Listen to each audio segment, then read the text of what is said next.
before you even consider launching SMMA, a social media marketing agency, or a CRO agency, or a web design agency, it doesn't matter, an agency, before you consider launching an agency, you really need to do SMFR. SMFR, ladies and gents, stands for Service Market Fit Research. This is what comes long before the agency is launched. It is market research. That is actually what we really need to do. So I'll give you a quick example so that you can understand this. If you don't want to watch this whole video, just watch the next 45 seconds and you'll really walk away with some value here. You've probably heard it before, but I'm going to say it again in case you haven't. So there's two scenarios, right? You get to pick. Number one, would you want the best product or would you want the best market? Take your pick right now. Maybe just think about it real quick. What do you think? Best product or best market? What would you rather have? Okay, cool. Most people say best product. Now, I also said this in the beginning. I was wrong. Let's say that you have the worst product, but you have the best market. Okay, let's imagine that scenario. What would that look like? That would kind of look like a scenario where you're selling the worst hot dog, but you're the only guy selling hot dogs, and frankly, you're the only guy selling food, and there's a starving crowd that is massive all around you, and so you'd make millions of dollars, right? Let's just imagine you have infinite hot dogs, and it's like a massive crowd. Okay, great. So another example, you have the best hot dog in the world, but you have no market, meaning there's just nobody around you. Nobody around you is hungry, or you're in an area where there's too many other restaurants or choices. It's just not enough traffic, foot traffic, right? Pretty simple. So you always want the best market. And so this is what will really propel your agency. Okay. You want to know how my agency, Better AMS, scaled when I started it from $0 to $10,000 per month? It was because I was in a damn good market. I was in a market that was a radically blue ocean. It was just as blue as it gets, okay? Turquoise. You could see right through. You could see the manta rays swimming down there. You could see all the little fishies. It was as blue as it gets. There wasn't a single shark in that ocean. And I came in there, and it was like, wow, I have no idea what I'm doing. I'm 19 years old, got no money, living out of my parents' house, barely graduated high school. Didn't matter. Could have done it with my eyes closed because that market was as blue as it gets. That's the power of a great market. You can be absolutely clueless, have no business skills whatsoever, but you can still succeed because you're in a really good market and it'll be handed to you. Ideal clients will just be handed to you. So how do you do market research so that you can be in those beautiful turquoise waters that are shark free, that you can just, it's warm, it's nice, you get in there and you're just making $10,000 a month in less than 90 days, which is the reality for myself. Okay, fantastic. So if you want to do that, stay tuned in this video. We're going to talk about how you can actually do market fit research, or service market fit research. Before we do that, my name is Taylor Bentude. I already told you a little bit about when I started my agency at 19, scaled to $10,000 a month in less than 3 months. Today, I'm 25, and the agency is on pace to do about $1.8 million in revenue this year. Hopefully, we'll do. We want to close the year by hitting $200,000 per month. So hopefully, we can achieve that in December this year before the year ends. But we have 20 plus people on our team. It's a phenomenal agency. Been running for 6 years. Got a lot of agency experience. This whole channel has 300 plus videos, if not close to 300 plus videos on how to start and scale an agency. All right. This video is more so for beginners, but that's fine. There's other videos that'll teach you how to go from 6 figures to 7 figures if you want to tune into that. So let's get started. When it comes to service market fit research, the very first thing you want to start to do, in my opinion, now keep in mind, this is just in my opinion, and this is what I did for myself. I really can only tell you what I've done for myself, from my own experience. The very first thing that you want to do is you want to get an understanding of what in the world are you curious about? And hopefully you have an idea. So we want to start with one, curiosity.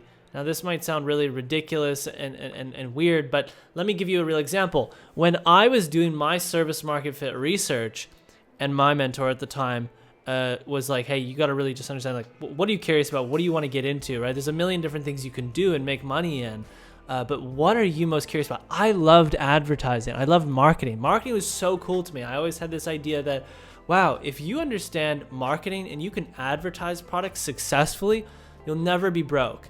And that's true, but also it's just such a cool world. Like this idea of you have a product and you're the guy who knows how to sell it, or a girl who knows how to sell that product successfully so that there's still profits left over or whatever. So curiosity, I was curious about advertising. Okay. What are you curious about?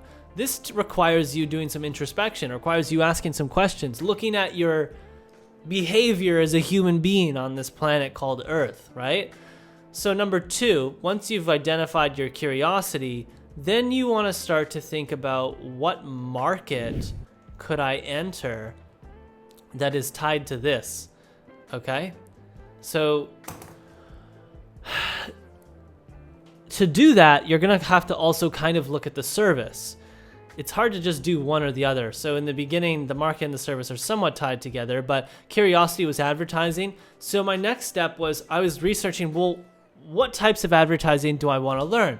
Well, there's lots of different ways in which you can successfully market a product. And so I went down the rabbit hole. I looked at copywriting. I looked at PPC, which is pay-per-click advertising. Excuse me. I looked at SEO. I looked at a lot of different ways to successfully market products to be a good advertiser. So when I went down that rabbit hole, I really liked this idea of pay-per-click advertising. I thought it was really cool. It was like this concept of bidding on keywords, and people click on your ad, and only once they click on your ad are you charged, $1, $2, $5, $10, $20, whatever you're bidding. We don't need to get into what PPC is, but so I chose PPC, and I was like, PPC is really cool. So then I went a layer deeper, and I thought, well, where could I offer PPC? There's Google ads, there's Bing ads, there's Amazon ads, there's a lot of different PPC platforms that you can run off of. Now, at the time, I was very fortunate because my dad happened to have purchased a small brand on Amazon. And so I was able to play around with Amazon's platform very easily. And it was like, oh, wow, this is super cool. Amazon seems like a good market. At that time, I was also considering doing some private labeling and launching my own brand, but I didn't really have the capital. I had like $1,000 or like $2,000. I really didn't have, actually, I had no money left over because I spent it all on coaching and mentorship. And then I was basically broke. And so I had to go all in on starting an agency, because an agency doesn't require any capital, which is one of the benefits of starting an agency, ladies and gents. You really don't need any capital to start it. You just need a laptop, some good Wi-Fi, and the ability to watch YouTube videos like this to help you get started. Okay, so number 3, once I identified, I was like, okay, Amazon looks really cool. This is a really cool platform. Who could I service within this ecosystem of Amazon, right? Well, here's what's funny. At the time, and even to this day, really, but at that time, when it was 2016, 2017, I think it's 2016, there was just, it was so novel. Selling on Amazon had just kind of, like, the whole third-party sellers, it had really just, it was so new. It was such a new ad platform that there wasn't really much of a market to think about. Like, it was just kind of exploding and blowing up. And so there wasn't this crazy need for me to define an ideal client profile. Like, let's say I'm only going to work with brands that are in the beauty category or the healthcare category or the supplements category. Like, for me, I looked at Amazon and I was like, okay, wow, the people that I'm going to be servicing, the market that I'm going to be going after is like in all these Facebook groups. And this is at that time, right? And I don't really know who to go after, but it seems like there's a lot of brand owners in these groups that are kind of popping up. And maybe I should just start posting in these groups, learning about Amazon ads, and just trying to provide some value for people based on what I'm learning. And so because the market that I was in was such a blue ocean, that's all I really needed to do, right? My market was really blue. So I just went into good old Zuck's groups, and Mr. Zuck provided a container for me to post my content into, and that led to signing 4 to 5 brands in a period of less than 90 days, which allowed me to get to $10,000 plus per month. Now, my service market fit research process was relatively simple when it came to the market because I was in such a blue ocean, and that's the point. You want to find that kind of market that is such a blue ocean. How do you know if it's a blue ocean? Okay, it's a very difficult question to answer. I've thought about this quite a lot, and there's not an easy answer to it per se. But typically blue oceans start when something new has begun. So with Amazon, when I got into Amazon, it was a new advertising platform at that time. It was very new at that time.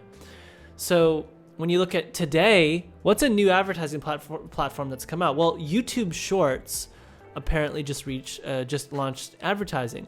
So, like TikTok, how there's like that style of video or content. Well, on YouTube, they have the same style, and they finally recently launched advertising placements within YouTube Shorts.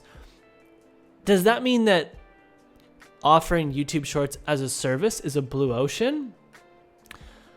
Possibly. It depends. You need to do some research. I mean, first of all, what's the viability of YouTube short advertising providing an ROI to X market or Y market, whatever, right? This is now the research that you need to do. So hopefully you can start to understand the thought process here. It starts with curiosity. What are you curious about? For me, I was curious about advertising. I loved advertising. Then it starts by thinking about, well, okay, if I love advertising, well, what kind of advertising skills would I want to learn? Okay. And then it's like, okay, well, if I like that, and that's really interesting to me, cool. Who could I offer this to that it could really benefit? Now, I know that this might be a little bit backwards because some people might say you need to start with the who, and that's where you need to start. Well, I like to start with the what. What do you actually want to do? Especially in the beginning when you're really young and you really don't have any conceptualization of what you want to do, because it can just be so mind-numbing and difficult to think about who am I going to help when you have no idea what in the world you're going to offer as a service. So unless you're a really experienced entrepreneur and you have a lot of business experience, in that case, you can start with the who, and that's totally fine because you've already developed your skills. You've already developed your skill set of whatever it is within your, whatever you've done in your experience in business. But when you have no skills whatsoever, like I did when I was 19 years old, and started this agency, in my opinion, it's better to think through this order that I've displayed here for you today, okay? Ladies and gents, if you enjoyed this video, I'm gonna give you a little CTA, little call to action here. We're launching something called Agency Birth, and this is gonna be a program that's gonna help people scale from $0 to $10,000 per month. It's a free program, okay? Free for now. We're probably gonna let 100 people in. There's already at this time, about 70 people on the waiting list. And when it launches, you'll get an email from me saying, hey, we're launching Agency Birth. Fill out this survey. And there'll be a little survey asking you to fill out the survey because you're going to have to apply. I'm going to review the survey. If I like it, then I'll book in a call with you and I'll have an interview with you. This isn't something like you can just join the group and you get access to the free course and you get access to my coaching, which is there's going to be group coaching calls in this program. I don't know if it's gonna be once a month or twice a month, but I'm gonna do these calls and I'm certainly not gonna do them for free for everybody. So that's why I'm vetting heavily everybody that's gonna come into this community for Agency Birth, which is a community, again, helping people start an agency and scale it from $0 to $10,000 per month. And maybe, we'll let 100 people in, and then from there, once we get 10, 20 people that have successfully gone from $0 to $10,000 per month, or $1,000 or $2,000 to $10,000 per month, then maybe we'll charge for this program. But it's initially free, which is why I recommend you sign up to the waitlist so you don't miss the announcement when it comes in, because I don't know if we're going to do 100 people or 50 people or 25 people. In my mind, it's 100 people, but maybe it'll end up being 25. I don't know, but just sign up so that you get the notification. And with that being said, the link for that will be in the description of this video. And if you haven't already subscribed to the channel, please do so. I would greatly appreciate that. If you also like the video and you comment and you sign up to the waitlist, you're an absolute champion. You're a true fan. I really support you. Thank you so much. I mean, you're the reason why I make these videos. So hopefully this was helpful, and much love, you guys. Hey friend, I hope you enjoyed that video. If you want to watch another one that's extremely valuable, I just selected it for you, and you can check it out by clicking it right there on the other side of the screen across from my face. All right, friend, enjoy. Thanks for watching the channel.